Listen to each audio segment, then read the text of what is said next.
ایک حدیث ہے حضرت سیدنا سعد بن ابی وقاص رضی تعالیٰ عنہ سے روایت ہے کہ حضور صاحب الاولاق صلی اللہ تبارک و تعالی علیہ وآلہ وصحابہ وسلم نے ارشاد فرمایا لعلی انت منی بمنزلت ہارون و موسیٰ الا انہ لا نبی بعدی، کہ آقا علیہ الصلوۃ والسلام نے فرمایا علی تم مجھ سے اس درجے میں ہو جو ہارون کو موسیٰ سے تھا، بجوز اس کے کہ میرے بعد کوئی نبی نہیں۔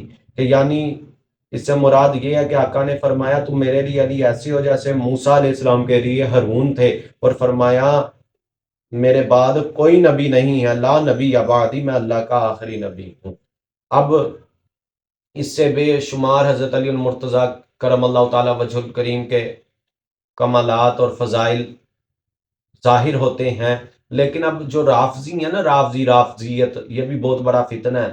وہ رافضیت کے گندے لوگ، رافضی ٹولے کہتے ہیں جی اس حدیث سے پتہ چلا کہ چونکہ جب موسیٰ علیہ السلام جب کوہ طور پہ اللہ کی عبادت کے لیے گئے، ہارون علیہ السلام کو خلیفہ بنایا، اس طرح اس حدیث سے معاذ اللہ پتہ چلتا ہے کہ آقا نے خلیفہ مولا علی کو بنایا۔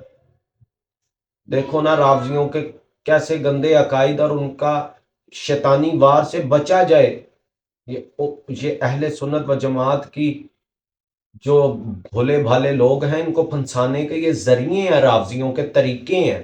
وہی نا، شیطان بھی الگ الگ طریقوں سے بہکاتا ہے، ویسے رافضی بھی الگ الگ طریقوں سے سنیوں کو بہکاتے ہیں، اور خارجیوں کا بھی یہی طریقہ ہے۔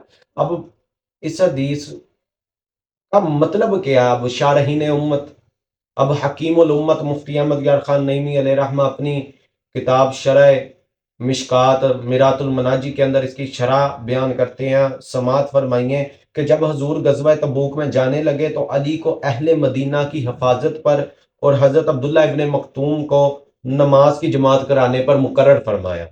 اب حضرت علی نے جہاد میں ساتھ جانے کی خواہش کی تو یہ فرمایا کہ جیسے موسیٰ علیہ السلام جب طور پر مناجات کے لیے گئے تو ہارون علیہ السلام کو اپنا نائب خلیفہ بنی اسرائیل میں چھوڑ گیا، ایسے ہی میں تم کو اپنا نائب خلیفہ بنا کر مدینے میں چھوڑتا ہوں اور خود جاتا ہوں۔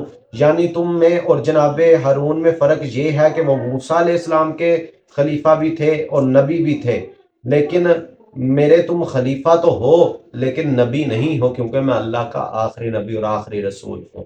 اب یہ جو خلافت ہے یہ وقتی خلافت دی جا رہی ہے، یہ مستقلا نہیں دی جا رہی، یہ خلافت دی جا رہی ہے، وقتی خلافت ہے۔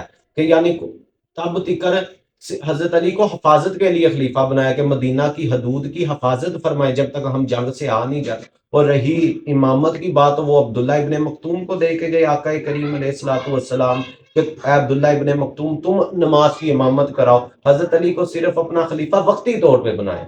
ہاں، جو خلیفہ مطلق ہیں، خلیفہ بلا فصل ہیں، افضل البشر بعد از انبیاء بالتحقیق صرف ابو بکر کی ذات ہے، اور حضرت علی چوتھے خلیفہ تھے۔ اور یہ رافضیوں کا اس حدیث سے استدلال بالکل غلط ہے۔ رافضیوں کو اور کچھ ملتا نہیں، بس سنیوں کو بہکانے کے نئے نئے انداز، امت مسلمہ میں تفرقہ فرقہ واریت پھیلانے کے نئے نئے گر ڈھونڈتے رہتے ہیں۔